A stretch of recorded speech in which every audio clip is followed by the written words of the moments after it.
नए नए छत्तीसगढ़ी गीत देखने सुनने के लिए हमारे YouTube channel Krishna music Navagarh को सब्सक्राइब करें, शेयर लाइक करें।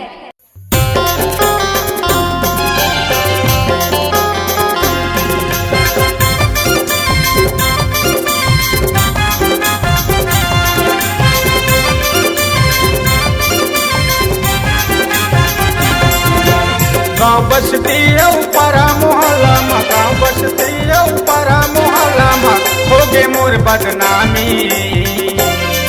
धर्मपुर महादेव तोरे माया मरानी, धर्मपुर महादेव तोरे माया मरानी। गाँव बसती परा मोहल्ला में, गाँव बसती परा मोहल्ला में होगे मोर बदनामी। इति महू मोहागेउगा होगे तोर दीवानी, इति शंकर मोहागेउगा होगे तोर दीवानी।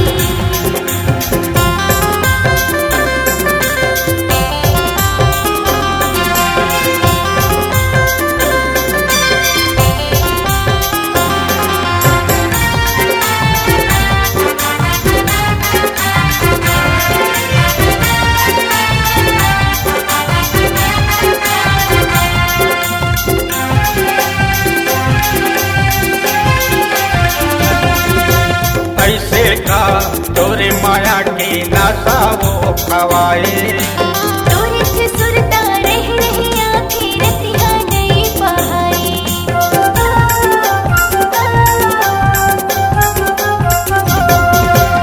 ऐसे का तोरे माया के नासा वो खवाए। तोरे से सुरता रह रही आँखें रतिया नहीं पाए। तोरे से सुरता रह रही आँखें रतिया नहीं पाए। अने पानी और खाना पीना, अने पानी और खाना पीना छूट गए पढ़ाई लिखाई। धर्मपुर मोहागेउ जी तोरे माया मराजा। धर्मपुर महादेव तोरे माया मरानी।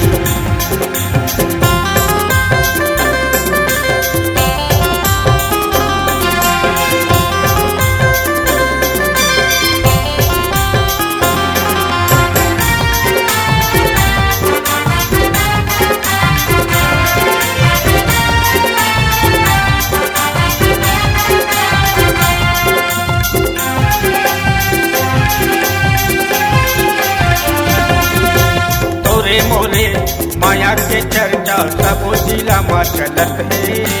चला उड़हरिया भाग चलिन का तोर पर जीव तरसत ही।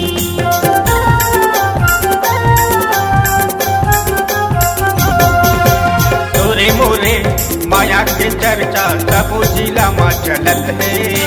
चला उड़हरिया भाग चलिन का तोर पर जीव तरसत ही। चला उड़हरिया भाग चलिन का तोर पर जीव तरसत ही। काई दादा के सुथा मगारी,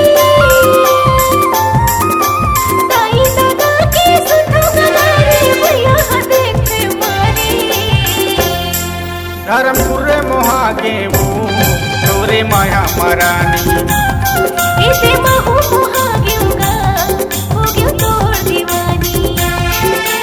गाँव बसती परा मोहल्ला में, गाँव बसती परा मोहल्ला में होगे मोर बदनामी। धर्मपुर महादेव तोरे माया मरानी।